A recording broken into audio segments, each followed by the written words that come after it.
From the world of politics to the world of business, this is Balance of Power.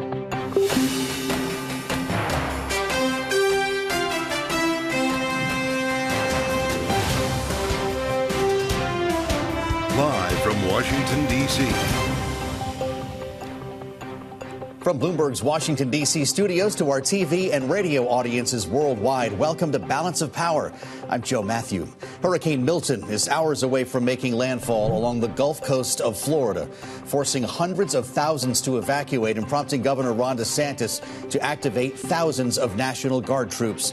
We'll get the latest on preparations from former emergency management expert Lee Mayfield from Hagerty Consulting. Now, the storm comes less than 2 weeks after Hurricane Helene landed along the Gulf Coast, and the politics surrounding the response has been complicated by a barrage of misinformation. We'll discuss that with our political panel, and we'll focus on the balance of power in the U.S. House with Congresswoman Suzan DelBene of Washington, who runs the committee charged with getting Democrats elected in November. So thanks for joining us on the Wednesday edition of Balance of Power today on Bloomberg TV and radio. Hurricane Milton bearing down, as I mentioned, on Florida's west coast as we speak. The storm surge expected to be as high as 13 feet in some places. Tampa Mayor Jane Castor outlining some of the scenarios in a briefing earlier today. So what we're looking at is a storm of the century. It goes a bit north. That is the worst case scenario. It goes a bit south. That's the best case scenario, but it's not good. Look at what happened with Helene, the worst that most of us who've grown up in the city have seen. And that literally was a walk in the park compared to what Milton's going to bring our way. Joining us now, Bloomberg's David Baker with his eye on the storm. David, it's great to see you again today. You've been great keeping track of Milton as it makes its way toward Florida. And you described earlier that a simple wobble will make the difference between whether this is catastrophic for Tampa or not. Yeah, it could make a very big difference just where the eye of this storm lands. And we still don't know, even though it is just a few hours away at this point. If it does land north of downtown Tampa, you're going to have the winds that rotate counterclockwise around a hurricane, pushing that wall of water straight into Tampa Bay. That's why everyone's so worried about a northern landfall. But as the mayor was alluding to there just a moment ago, if it lands south of the city, which is sort of the track that it's on right now, that just means it's going to be somebody else's very, very bad problem, and the city will still take a major hit. As we take a look at the map, David, for our viewers on Bloomberg TV and on YouTube, the track of this storm brings it through central Florida. What will it mean for Orlando and for the East Coast? Can it stay a damaging storm after it touches land? It's forecast to stay a hurricane as it makes its way across the state.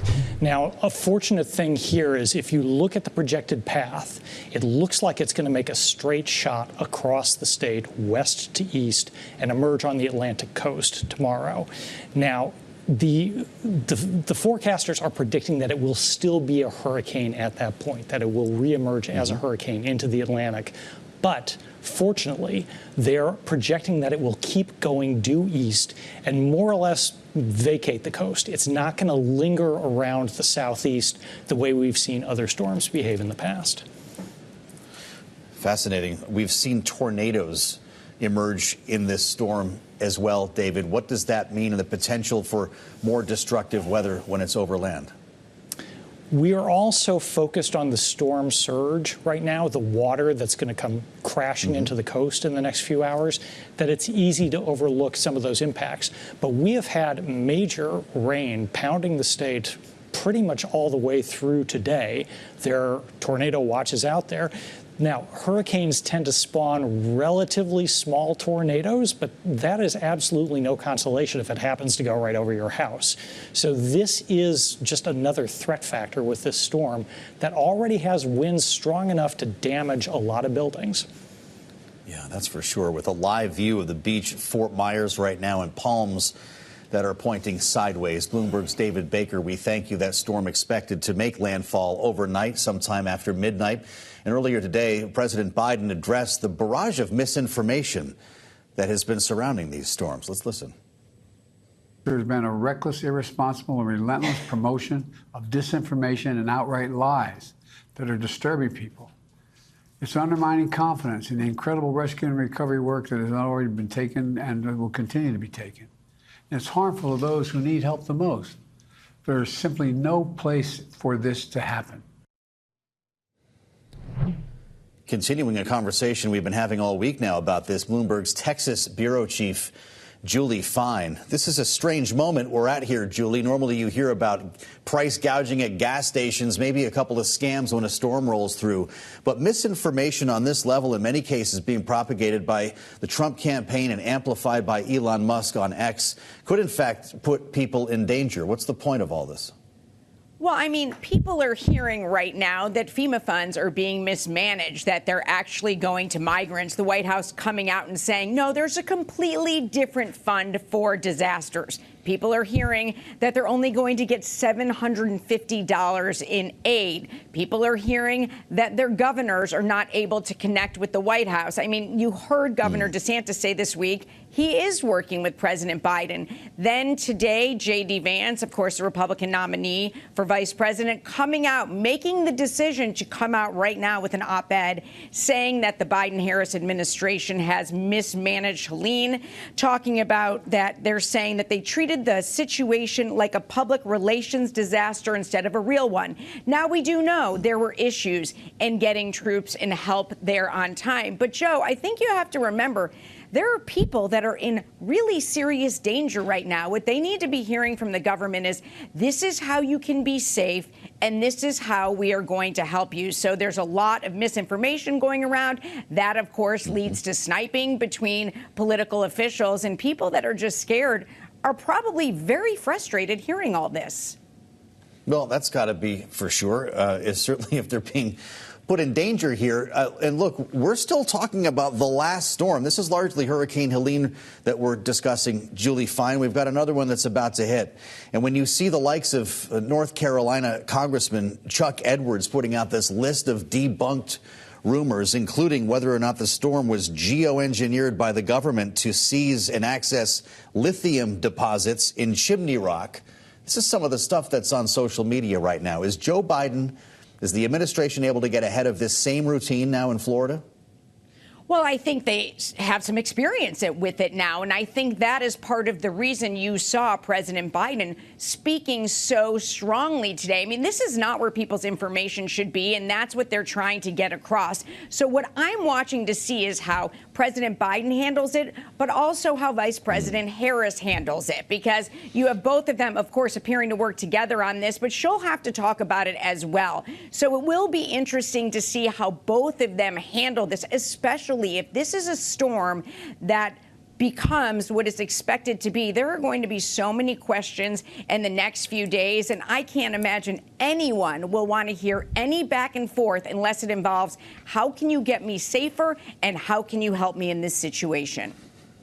Hope someone's listening to Julie Fine. Bloomberg's Julie Fine, our Texas bureau chief. Thank you, as always. Turning to the Middle East now, another story we're following very closely. President Biden and Prime Minister Benjamin Netanyahu actually spoke today. They met by phone. This call following the cancellation of a trip to Washington by Israel's defense minister, which had been scheduled for today. Here's White House Press Secretary Karine Jean-Pierre earlier. The two leaders had an opportunity to talk directly. Like I said, it was productive. It was direct. It lasted about 30 minutes. And this is on top of more than a dozen calls that the president and the prime minister have had since October 7th of last year. Joining us now for more is Bloomberg's Dan Flatley from our national security team here in Washington. Dan, the readout that followed from the White House says that Joe Biden condemned unequivocally Iran's ballistic missile attack against Israel October 1st, but then it leaps immediately to Lebanon and says the president affirmed Israel's right to protect its citizens from Hezbollah specifically, and it makes no mention of responding to Iran. What do you make of that? You know, I think it's interesting that the defense minister called off his trip, Joe, and that, you know, that there does seem to be on the Israeli side, a determination to carry out strikes against Iran. Yoav Gallant, the defense minister, said today that that response would be lethal and that would be surprising, and that essentially Iran would not know what hit it, to paraphrase a little bit there. So, the discussion between President Biden and Prime Minister Netanyahu is certainly important from a top-level perspective. I don't know that whatever President Biden has to say to Netanyahu at this point is going to forestall the attack that Israel seems to have in mind, the response that they have in mind.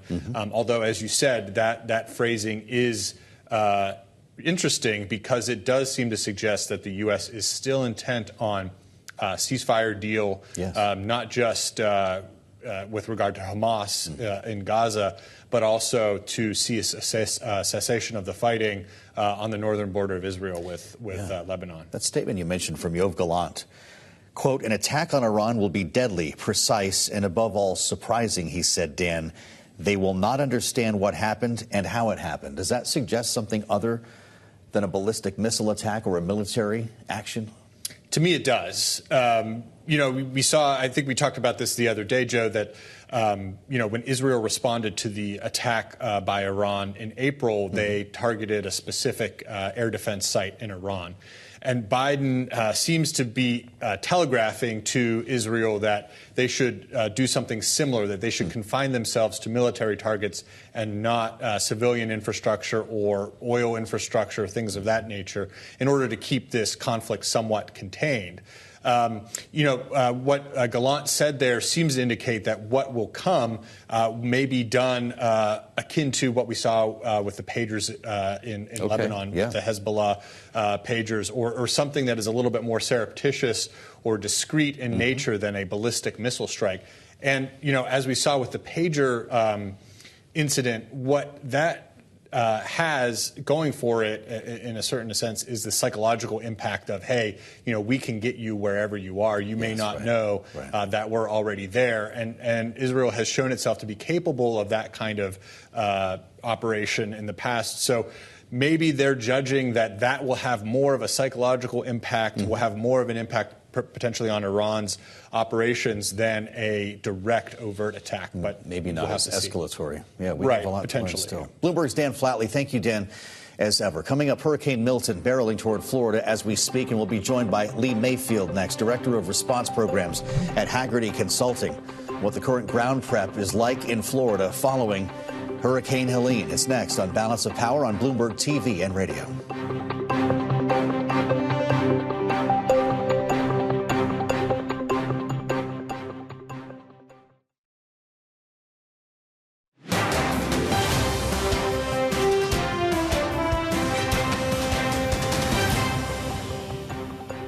Hurricane Milton is still a major, very strong hurricane. It's currently a Category 4 hurricane with maximum sustained winds of 155 miles per hour. That is just a whisker shy of a Category 5. And while there is the hope that it will weaken more before landfall, there is high confidence that this hurricane is going to pack a major, major punch and do an awful lot of damage. Florida Governor Ron DeSantis briefing reporters and citizens earlier on Hurricane Milton. Joining us now, Lee Mayfield, Director of Response Programs at Hagerty Consulting. He spent time as Director of Public Safety and Emergency Management for Lee County, Florida. And it's great to have you here, sir. I want to let everyone know that Lee actually resides in Tampa and has evacuated to higher ground, or at least outside of that zone in Florida, which, of course, is an experience that hundreds of thousands of people have had along the Gulf Coast of Florida. Lee, is the state ready? They are. Good to be here. And, the good news on this storm is we've had a couple of days to prepare. That goes towards evacuation planning and giving people time to make decisions for their family, for their business. Florida is no stranger to these types of events, but it's been a long time since this part of the state faced a storm like this, faced a direct landfall everywhere from the Tampa Bay area down south, even towards Lee and Collier. So a dangerous storm. The window is really closed at this point to find that safe space if you're in that direct landfall area. and it's going to, over the next, 12 or 24 hours, we'll see those worst impacts along the west coast of Florida, and then, farther inland and even on the east coast. Does it help, Lee, that FEMA was already there to deal with the first hurricane? The fact that even more officials, more members of the agency have been surged into Florida and all of their equipment is already there? Or does that complicate matters because they have to hunker down and move out of the way? Yeah, I think it's a positive. It's been a busy 2 weeks in our business from Helene in Florida, Helene in North Carolina, and now Milton, of course, making those impacts in Florida. So I think at all levels of government, this is what we do in our business. We plan, train, exercise for these types of events. And even in those exercise scenarios, sometimes they talk about, multiple storms impacting the area. In 2004, 2005, Florida dealt with multiple hurricane landfalls in a very short time frame. So those are all scenarios that go into those planning, training, and exercise scenarios, which is a positive for this event.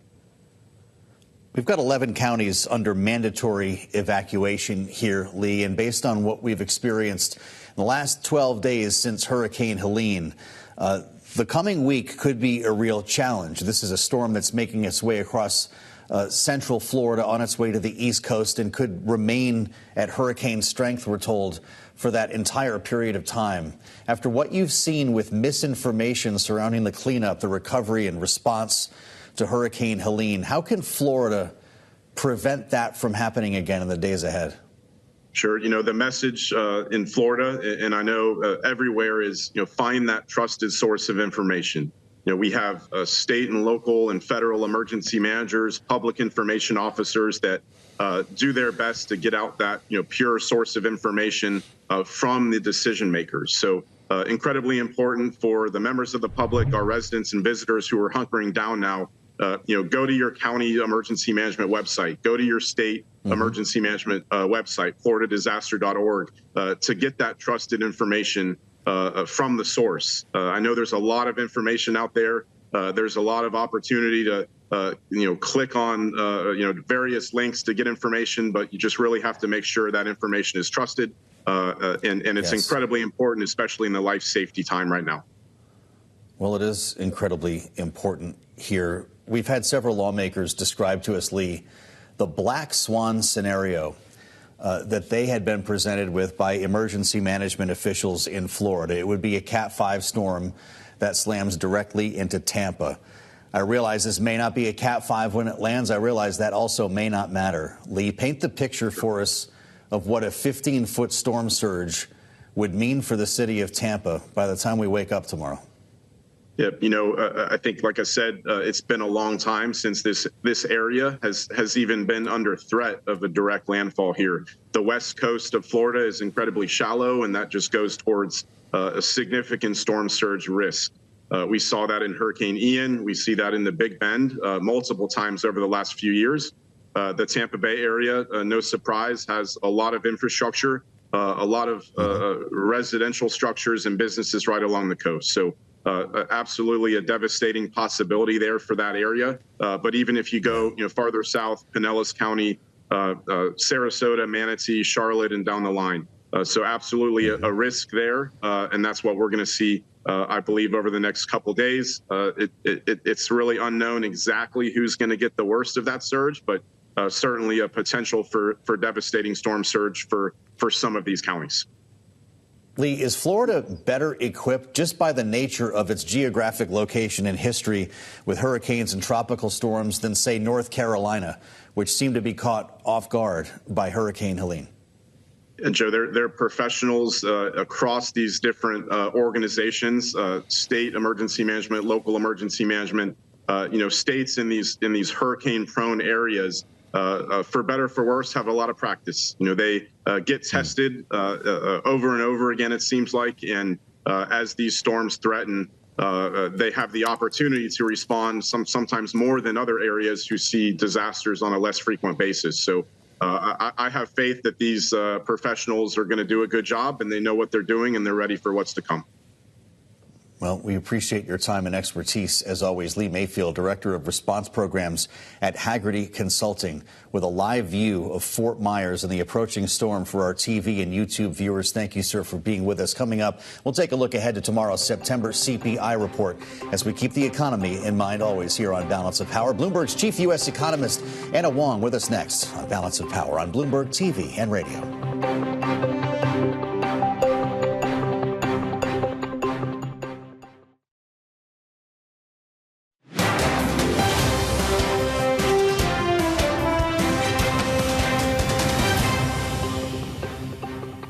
This is Balance of Power on Bloomberg TV and radio. The minutes from the Federal Reserve's September meeting, which were released this afternoon, show a mixed room when it came to the half-point rate cut that they made. Joining us now is Bloomberg's chief U.S. economist, Anna Wong, on the eve of the CPI data coming out. Anna, let's start with the minutes. What surprised you? Well, I think what surprised me is the wording that described how they see inflation. So almost all FOMC participants see diminished upside risk to inflation. That's a very confident view about inflation. And I think ultimately that was one of the key reasons why Powell was able to corralled everybody to support the 50 bips. Well, we were told that unanimity was important to him. It sounds like he largely had it. Not everybody was on board with the move, but we've got another dose of data tomorrow. CPI will add what to the equation? Yeah, I think the CPI report will challenge that view that almost all Fed officials think that inflation is no longer a problem, because I think chances are that core CPI will surprise on the upside tomorrow. And on top of that, we are expecting next month's CPI report in the next couple of months will start to reflect the impact of Hurricane Milton on food prices. Helene and Milton combined in our remaining moment potentially mean what? We were celebrating the fact that a dock workers strike was averted that could have had an inflationary effect. What will these storms mean? You know, the difference between dock worker strikes and a hurricane effect is that the path of Milton is hitting fertilizers facilities. And there's actually a facility, a company in Tampa that's in the middle of the path of Milton that provide 50% of U.S. fertilizers and 12% of global fertilizers, and that tends to drive food prices, grocery prices, in about 6 to 9 months. Whereas with the port strikes, that primarily affects goods, which a lot of businesses already have front-loaded, and also consumers have been tapering the purchases of electronics and furniture and stuff, whereas people have to buy food. Well, we're clearly not out of the woods yet on this. This is a conversation we'll be having with October CPI, then, it sounds like. Anna Wong, thank you so much. Bloomberg's chief U.S. economist with us on Balance of Power. Coming up, we'll look at some of the key House races for Democrats with Congresswoman Suzan DelBene of Washington, chair of the DCCC. It's next on Balance of Power on Bloomberg TV and radio.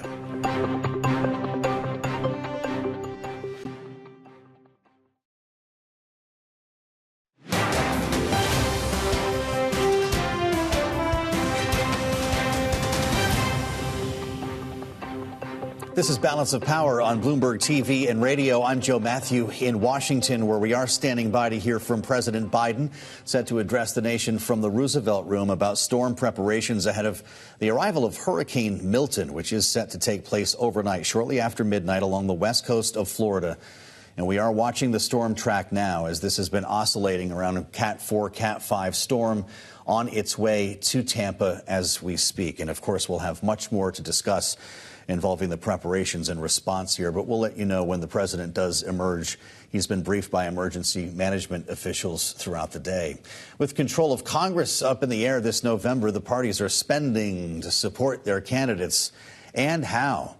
The most recent release from the FEC shows the DCCC has $87 million cash on hand, compared to $71 million for the NRCC. Democrats have outraised the Republican campaign committee by almost $70 million as well. And joining us with some insight into how and where Democrats are focusing their efforts, Congresswoman Suzan DelBene of Washington, who chairs the DCCC. Congresswoman, it's good to see you. Welcome back to Bloomberg TV and radio. A cash advantage means what in this campaign with 4 weeks left? Can you give us a clinic on this? You've already reserved ads and you've already hired ground troops. You're knocking on doors now. What can you do with that money to be best used when you make closing arguments this month? Well, thanks for having me. This really is about making sure that people understand what's at stake this election. We have incredible candidates running all across the country, and resources make sure that people know who they are, that their message gets out, and they understand what's at stake this election. We have races in all parts of the country. Our map has 68 races on it, so resources help us work in communities all across the country. And we have incredible candidates who are going to be great members of Congress. So it's really, really important that people understand what's at stake and the opportunity that they have this election. Just want to warn you, Congresswoman, and let our listeners and viewers know that President Biden is set to emerge in the next 2 minutes here. And I just wonder your concern right now with the storm damage that we've seen in North Carolina, for instance, now the addition of another storm, to what extent that might impact people's ability to vote early, to get their hands on absentee ballots and focus, frankly, on this election during the final month. The most important thing right now is to do all we can to make sure that folks are safe, to help support these communities, the first responders, to support FEMA and the important work that they're doing. So that is our focus, and we're going to do all we can to help support these communities and make sure that people are able to recover. But that's our priority. There is definitely an effort to make sure that folks have access to the ballot as well. But the number one focus of the day is to make sure that people are safe. Is the DCCC in touch with people on the ground there? And I ask you that knowing that your members are charged with constituent services that are incredibly important right now and could, in fact, inform people's decisions in November. Well, I think, the most important thing that members of Congress can do is to be there for our communities, to make sure that resources are available. We help take away any issues that might get in the way of a response. And one of the most important things we can do, too, is spread accurate information. Thank you for your patience and being with us here, Congresswoman. We're going to bring you to the White House now. President Biden is speaking live. Including significant winds and heavy rain. And there's also been frequent and widespread tornado warnings throughout the day. And they're continuing and expected to expand as Milton moves over land, including a few that have already touched down in South Florida. Currently, Milton is a Category 3 with wind speeds up to 120 miles per hour. But no one should be confused. It's still expected to be one of the most and worst destructive hurricanes to hit Florida in over a century. Both the heads of the National Hurricane Center and the National Weather Service made it very clear in conversations I've had with them earlier today. Milton still carries incredible destructiveness, can wipe out communities, can cause loss of life. Storm surge is still expected to be up to 13 feet.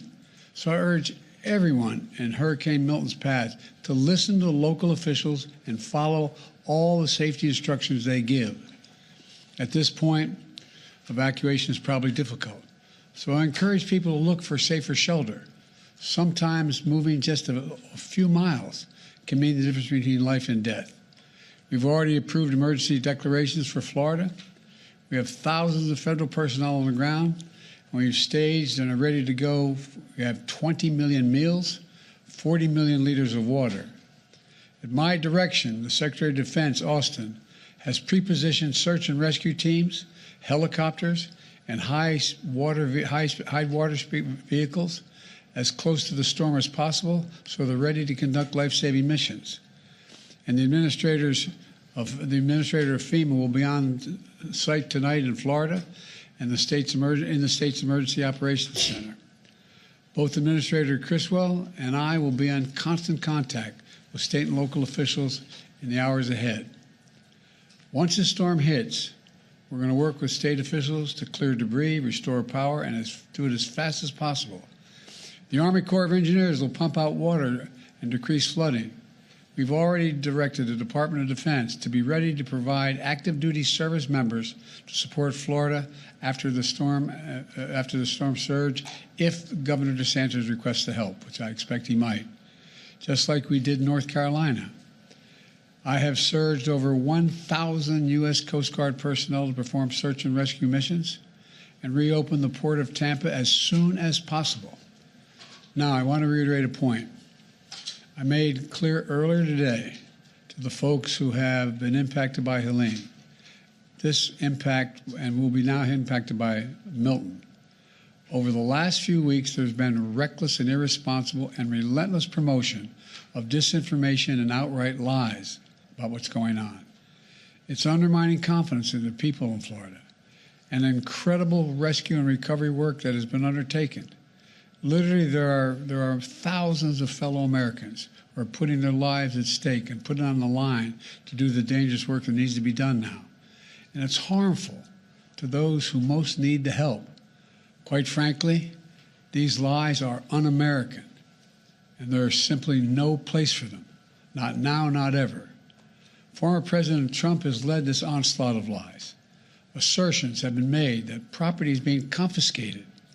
That's simply not true. They're saying people impacted by these storms will receive $750 in cash and no more. That is simply not true either. They're saying that money needed for these crises are being diverted to migrants. What the heck are they talking about? Stop it. It's outrageous. It's just not true. Now the claims are getting even more bizarre. Marjorie Taylor Greene, the congresswoman from Georgia, is now saying the federal government is literally controlling the weather. We're controlling the weather. It's beyond ridiculous. It's so stupid. It's got to stop.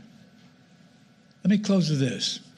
As difficult as these days and weeks have been, we've seen incredible courage by so many of our fellow Americans. I want to thank all the first responders for running toward danger instead of away from it, for saving lives and making the difference. FEMA personnel risking their lives, climbing on hillsides to reach people who cut off by Helene. Army National Guard flying through the gale wind force it's amazing what they're doing. Firefighters lifting collapsed wood and metal in an attempt to see if there are any survivors under the debris, risking their lives. Coast Guard teams rappelling from helicopters to rescue people and risking their own lives. And there are countless friends and neighbors who have sacrificed for the greater good. Volunteers leaving their own families behind to help search for someone else's family. Fellow Americans looking out for one another. That's America at its very best. That's who we are. So my final message tonight is to the people of Florida and all the impacted states. We've got your back. We've got your back. And Kamala and I will be there for as long as it takes to rescue, recover, and rebuild. May God bless you all, and may God protect those serving in the eye of this storm on behalf of our nation. Thank you. Why do you think Trump is spreading misinformation? President Joe Biden live in the Roosevelt Room at the White House. He might take a couple of questions here, and we'll let you know if he makes some news here, literally fact-checking some of the misinformation that we've heard about the cleanup and response to Hurricane Helene and the coming Hurricane Milton that is set to make landfall in Florida tonight. Let's listen to Joe Biden quickly. But I just find it, I've used the phrase more than I've used it ever in my whole career, un-American. It's un-American. It's not who the hell we are. What are they talking about? Sir, have you considered calling him and asking him to stop doing that? To stop spreading it? Oh, come on. Mr. President, does Governor DeSantis need to take Vice President Harris's calls? All I can tell you is I'm talking to Governor DeSantis. He's been very gracious. He's thanked me for all we've done. He knows what we're doing, and I think that's important. Can you say that Florida has everything it needs for the storm? How was your call with... Making his way out of the Roosevelt Room now, I just wanted to let that breathe for a moment as President Biden was entertaining a couple of questions from the press pool assembled for this moment. That was live and, of course, unfiltered, as always, on Bloomberg TV and radio with a clearly agitated Joe Biden, agitated by the misinformation that has surrounded the response to Hurricane Helene and now, of course, the approaching Hurricane Milton. Congresswoman Suzan DelBene of Washington, the Democrat from Washington who leads the DCCC, was kind enough to sit with us through the president's remarks. Congresswoman, it's hard not to acknowledge the urgency of the situation here. Will you, as the leader of the campaign arm for Democrats in the U.S. House, calibrate your approach to the campaign based on the outcome of this storm? Sometimes we have opportunities to take ads off the air, to stop the attacks, and to your point, turn our attention to helping people. Our focus is on helping people. Our focus is on making sure people are safe, to help these communities. And this should be something that we all come together on. There is a need throughout Florida, the communities in Florida, North Carolina, what we've seen in the Southeast. And this should be a bipartisan effort. I think the president is very right to express the outrage and with the misinformation, the lies that have been out there. We have a responsibility on all of us to make sure there's accurate information out to people in communities so they understand the work that's happening to help. So that has to be the #1 focus, is for us to come together and help these communities, not only immediately and our first responders, but in the long-term recovery. Well, of course, we're 4 weeks out from Election Day. A lot of people are already voting, and as the person who chairs, as I mentioned, the agency tasked with getting Democrats elected to the House, the committee, we heard from your Democratic leader in the House, Hakeem Jeffries, talking about some of the key races that you're focused on for Democrats and how the presidential election might impact them. Here's what he said. We have important races all across the country, many races that are in the presidential battleground states of Arizona, Nevada, Pennsylvania, Michigan, North Carolina, as well as Wisconsin. So this is going to be a race that will play itself out all across the country. This is an expansive map, and House Democrats are increasingly on offense. Jeffries rattling off, that was from last month in a briefing, by the way, the swing states that will likely decide the presidential election. But of course, you're dealing with a much more granular map as we look down ballot. You only need a net gain of only 4 seats, Congresswoman. Where will you find them? Our map, it literally is across the country. It's in places like New York and California, where you don't see the focus on the presidential side.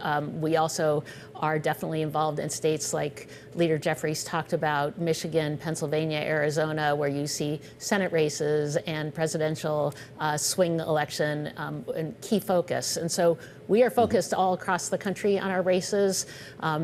House races are not entire states, they're pieces of states. They are, these are purple districts that we're focused on. And the #1 thing that's important is having great candidates, talking to people about the issues that are important, who are going to go to Washington, D.C. to govern and end the chaos and dysfunction that we've seen from House Republicans. That's what we're focused on, and that's why we're going to win. When you consider those purple districts, lastly, Congresswoman, what do you make of some of the traveling that Donald Trump has done and is still planning? He's talking now about holding a rally at Madison Square Garden. He held a rally at the Coliseum in Long Island. When you consider the Lawlers, the D'Espositos, I know that he isn't likely to win the state of New York, but what is the down ballot effect in places like New York and California on House races? Everywhere that I've been across the country on our battlefield, people want to see governance work. They want folks who are going to focus on the needs of the community and get things done. And we're going to hold Republicans accountable for their chaos, dysfunction, and extremism. We have seen this Congress an inability for folks to govern on the Republican side. And when we talk about the issues that are important to American people, making sure we're lowering costs, lowering the cost of prescription drugs and housing, focusing on health care for everyone in this country, making sure that we stand up for reproductive freedom. These are issues that are important across the country, and we are focused on real solutions and moving our country forward. That's what we're focused on, that contrast between what we can do when we have leaders who care about governing and the dysfunction and extremism we've seen on the Republican side. And we're going to hold these Republican incumbents accountable for their inaction and for the votes that they have taken, the extreme votes that they have taken. Well, we're glad you could join us and appreciate your sitting through the president's remarks with us, Congresswoman Suzan DelBene, the Democrat from Washington. We thank you, as always. Coming up, we'll assemble our political panel with a lot to talk about today. Kevin Walling and Lisa Camuso-Miller are up next on Balance of Power on Bloomberg TV and radio.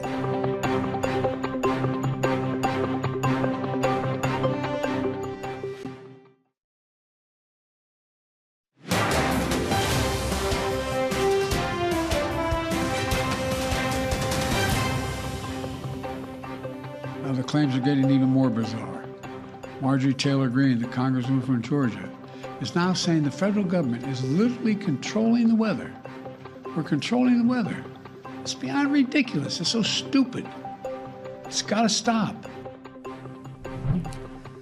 President Biden, just a short time ago, as you heard live on Bloomberg TV and radio, speaking to the impending storm and misinformation surrounding it, along with the last hurricane that landed in Florida, Hurricane Helene. Joining us now, our political panel with more on this, Lisa Camuso Miller, host of the Friday Reporter podcast, Republican strategist, alongside Kevin Walling, Democratic strategist, vice president at HG Creative. Great to see both of you here, and thanks for joining. What do you make of this? The president has to go in front of the American people today to say that it's not possible to control the weather? Is this the voice of credibility to at last put this down? Well, I mean, I've been trying to figure in my mind who it is that people are going to listen to and that will actually cut through the noise. Yeah, that's kind of what I'm asking. Because there have been plenty of Republicans that have said that the words that they're hearing are not necessarily true, and it's not making a difference, and it's still being repeated on the trail. It's not helping anybody. These people all across the South are in harm's way, and giving them bad information is only making things worse for them. Well, the Biden administration is, of course, being criticized. J.D. Vance out today with an op-ed in the Wall Street Journal criticizing the response to the first hurricane. Is the president, now that he's not running, in a position to set the record straight? He's standing there with the optics of the White House behind him. Is that enough? I think to some degree it is, Joe. I'm so glad that you carried those remarks live from the Roosevelt Room. He was passionate, right? You can tell when he gets his Irish up, as he talks about, and he is pissed as hell, as you saw in those remarks. He was a little bit more muted in the conversation with FEMA and DHS and the Weather Service earlier in that virtual conversation. But calling this un-American, that to him is the worst thing that you can call something, and he's rightly calling that out in those remarks. And you're seeing him go out of his way to praise Republican governors, right? Ron DeSantis, as he singled out in that conversation, because they're solely focused on saving lives and livelihoods. Sure. And if it helps to praise the Republican governor as part of that in order to save lives, to Lisa's point, they're going to do it because that's what they're focused on. Yeah. Well, so let's be fair here. Does the Biden administration deserve any of the criticism, for instance, that J.D. Vance brought forth in his op-ed? It's fascinating to me the campaign put this out today, specifically about the 1,000 troops that were promised and showed up a couple of days late, 3 days late in North Carolina. Here's the thing, Joe. You and I and Kevin have all watched this before. Katrina, Rita, Sandy, you name it. These unbelievable historic storms transform and change lives in a way that we can never understand unless we've been through it. Yeah. And the fact that that the Republicans are playing politics right now, I think is a very risky decision, a very risky move. I think if anything, they would be perceived better if they were looking towards the helpers and the workers and doing what's supposed to happen. Because I think this is a continuing conversation, Joe. I don't think that we're going to see the last of this. I think that you are seeing a glimpse into what the campaign is going to say. They're going to say after this that voters don't have access to the ballot boxes. All of the things that you heard from Marjorie Taylor Greene about how this affected various Republican districts, the storm. All of these narratives, I think we have to watch very closely, and we need people like the president to speak up and call out what is not true. So, okay, are we setting the stage in another opportunity here for the next Stop the Steal? Is that where Lisa's going? I mean, I think Lisa's absolutely right. I mean, I think, you look at the rhetoric coming out of the Republicans on the main stage. They're all talking about delegitimizing the election, even if they win, right? Fair and square. They're already laying the groundwork for that. The fact that they're hiring more and more poll watchers instead of people knocking on doors 4 weeks out from the election to take people to the polls is also evidence of that focus. And I think to Lisa's point, it's likely going to backfire because people are really hurting. And they're seeing this rhetoric coming out of the right that is not square with what it means to be fundamentally as an American. Some Republicans say Democrats are playing politics with the storms, too, that Kamala Harris had no reason to call Ron DeSantis, for instance. He's already on the horn with the president. It's not needed. It gives her the chance to go to the cameras and say that he's doing something wrong. Is there anything to that? The difference is she is now the leader of the Democratic Party. Okay. Right? She's obviously the right hand of the president as the vice president. But I think what she is trying to connote is that this should be a nonpartisan issue. This should be a bipartisan issue of folks working across the aisle. And what it would mean to have the leader of the Democratic Party right now, the vice president, on the horn with DeSantis, coordinating messages and the response. And the fact that he delayed in picking up that phone or responding to that and was almost proud of that is a further indication of just how far we've fallen on the right, I think, in terms of rhetoric. Do you agree with that, Lisa? And I'm not trying to create an equivalency here, but does Kamala Harris have any reason to be on the phone with the governor of Florida at a critical time like this? I mean, everybody is working the political angles. There's no question about it. And yes, I do think that criticism was one that I think is probably a bridge too far. The president himself said he did speak to the governor, that the governor was cooperative and appreciative for what the federal government was doing. But then I also today saw the vice president, Kamala Harris, call into the Weather Channel and call into other news coverage that was focused in on the best practices for people to get out of harm's way. And that, I think, is a tactic that actually fell on ears that were listening and were caring and were looking for guidance from their leaders, and one that Donald Trump was criticized for when it came time for the pandemic, not showing leadership and not showing direction for people that they were looking for. So that alone is another one. So while I do think there's a little bit of politics still at play here, I also think that right now the Democrats definitely are an advantage. Some of the crazy things that we've if heard, we handle by the it way. well. Okay. Right? I mean, that's, we saw coming out of Sandy, other natural disasters, that this is a short runway now less than 4 weeks out. We got to do this well. With some of the rumors we're hearing about controlling the weather, about seizing Chimney Rock and so forth, does social media need to be held accountable? That's where a lot of this stuff is being amplified, including by Elon Musk, who supports Donald Trump. I think the leaders right now that are espousing those falsehoods need to be held accountable, right? We can have conversations about the proper role of social media and censorship and all those kinds. I don't want to necessarily go down that path. But you saw in that press conference from the Roosevelt Room, someone asked, should you call Donald Trump to tell him to knock this off? And it's, if you don't see the president of your country saying that and taking that to heart, then there's something fundamentally wrong with you as an American. And I think that is the bridge too far that we're talking about. Well, I appreciate both of you leaning into this conversation. It's a sensitive time and an important time to be watching the track of this storm. Lisa Camuso-Miller and Kevin Walling, thank you so much for the insights in our great panel today. Check out the Washington Edition newsletter on the terminal and online. And thank you for joining us on Balance of Power. We'll see you back here tomorrow on Bloomberg TV and radio.